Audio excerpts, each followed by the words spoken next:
Hello everyone, this is Shivangi. Welcome to Shiv classes. Video में discuss करने वाले हैं बैलेंस ऑफ पेमेंट और बैलेंस ऑफ ट्रेड के बीच का डिफरेंस। दोनों ही लैंग्वेज में डिस्कस करेंगे। 107007 दोनों का ही आपका टॉपिक है। कल के एग्जाम के लिए आप सभी को ऑल द बेस्ट। तो बात करते हैं पहले बीओपी। जो पहला कॉलम है उसमें बेस बता रखा है किस किस बेसिस पर हम डिफरेंस कर रहे हैं। फिर बीओपी है, फिर बीओटी है। ठीक है, तो बैलेंस ऑफ पेमेंट मैं ऑलरेडी आप लोगों को बता चुकी हूँ कि इसमें जो एक देश की जितनी भी इकोनॉमिक ट्रांजैक्शन है जो रेस्ट ऑफ वर्ल्ड के साथ होती है वो उसका रिकॉर्ड होता है। ठीक है, एक स्पेसिफिक टाइम पीरियड में एक देश का दूसरे देश के साथ कितना गुड और सर्विसेज का एक्सपोर्ट इंपोर्ट हुआ है। और बैलेंस ऑफ ट्रेड की बात करें, इसमें सिर्फ क्या है कि यहाँ पे सिर्फ एक्सपोर्ट और इंपोर्ट देखा जाता है, सिर्फ गुड्स का। बैलेंस ऑफ पेमेंट में सारी ट्रांजैक्शन इंक्लूड होती है, चाहे वो गुड्स से रिलेटेड हो, चाहे सर्विस से रिलेटेड हो, चाहे एक्सपोर्ट हो रहा है, इंपोर्ट हो रहा है।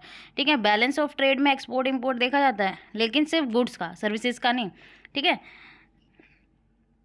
फिर आते हैं कंपोनेंट। बीओपी में क्या, विजिबल और invisible item, unilateral transfer, capital transfer सब इंक्लूड होते हैं। ठीक है, मतलब विजिबल जिन्हें हम देख सकते हैं जो गुड्स आ गए, इनविजिबल जिन्हें हम नहीं देख सकते, यूनिलेटरल जो एक तरफा हस्तांतरण होता है, मतलब मान लीजिए आपका कोई फैमिली मेम्बर बाहर रहता है, वो आपको गिफ्ट वगैरह कुछ जो है ट्रांसफ़र कर रहा है। ठीक है, वो आप वापस तो नहीं करोगे ना, तो वो किस में आता है, यूनिलेटरल ट्रांसफर में आता है। और बीओटी की बात करें, इसमें से विजिबल आइटम जो गुड्स, भाई गुड्स का ट्रेड हो रहा है तो गुड्स को हम देख सकते हैं फिजिकली। ठीक है, टच कर सकते हैं। रिकॉर्ड्स की बात करें, इसके अंदर बीओपी में जो जितनी भी ट्रांजैक्शन है कैपिटल नेचर की होती है। ठीक है, वो सब किस में इंक्लूड होती है, बीओपी में। और बीओटी की बात करें, इसमें सारी ट्रांजैक्शन जो रिकॉर्ड होगी वो सिर्फ गुड्स से रिलेटेड होगी। ठीक है, कैपिटल ट्रांसफ़र या ट्रांजैक्शन की बात करें तो जितनी भी कैपिटल नेचर वाली ट्रांजैक्शन होती है बीओपी में इंक्लूड होती है और बीओटी में इंक्लूड नहीं होती। बीओपी का स्कोप बोले तो ये वाइडर कंसेप्ट है। ठीक है, इसके अंदर बीओटी इंक्लूड है क्योंकि इसमें गुड और सर्विस दोनों का एक्सपोर्ट इंपोर्ट होता है। और बैलेंस ऑफ ट्रेड क्या है, उस बीओपी का एक पार्ट है क्योंकि इसमें सिर्फ एक्सपोर्ट इंपोर्ट किसका होता है, गुड्स का होता है। इकोनॉमिक व्यू देखें, बीओपी हमें क्लियर व्यू देता है कंट्री की इकोनॉमिक पोजीशन कैसी है क्योंकि इसमें सब चीज़ें इंक्लूड है। ठीक है, और बीओटी एक पार्शियल व्यू देता है कंट्री के इकोनॉमिक स्टेटस का क्योंकि इसमें गुड्स का ही एक्सपोर्ट इंपोर्ट दिखाया जाएगा, तो उसी में सरप्लस और डेफिसिट हमें पता लगेगा कि भाई गुड्स का एक्सपोर्ट ज़्यादा हो रहा है या इंपोर्ट ज़्यादा हो रहा है। लेकिन बीओपी में हमें पूरा चीज़ पता लग जाती है कि जो एक कंट्री की कंडीशन है वो घाटे में चल रही है या फिर सरप्लस में चल रही है।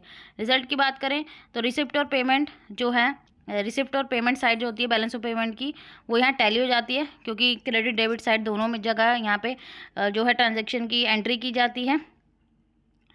और बीओटी की बात करें तो जो रिजल्ट है बैलेंस ऑफ ट्रेड का वो फेवरेबल और अनफेवरेबल और बैलेंस भी हो सकता है। ठीक है, परिणाम जो है अनुकूल, प्रतिकूल, संतुलित, मतलब इसमें तीनों चीज़ हो सकती हैं यहाँ पे कि भाई फेवरेबल में क्या होगा कि सरप्लस ज़्यादा हो रहा है, अनफेवरेबल में घाटा ज़्यादा हो रहा है, बैलेंस मतलब दोनों बराबर, नुकसान हो रहा है ना फ़ायदा हो रहा है। ठीक है, जितना एक्सपोर्ट हो रहा है उतना इम्पोर्ट हो रहा है। सेटलमेंट की बात करें, अनफेवरेबल बीओपी को हम सेटल आउट नहीं कर सकते फेवरेबल बीओपी से, और अनफेवरेबल बीओटी को हम सेटल आउट कर सकते हैं फेवरेबल बीओटी से। ठीक है, कि अनफेवरेबल मतलब डेफिसिट हो रहा है। ठीक है, तो जो हमारे पास फेवरेबल बीओपी है कि भाई जहाँ से हमें फ़ायदा हो रहा है कि उसको हम पूरा कर लें घाटे को, उसमें नहीं कर सकते, लेकिन बीओटी में हम कर सकते हैं। तो यहाँ पे टॉपिक कंप्लीट होता है। आई होप आपको क्लियर हो गया। अगर वीडियो अच्छी लगी तो like it, share and subscribe my channel. Thank you.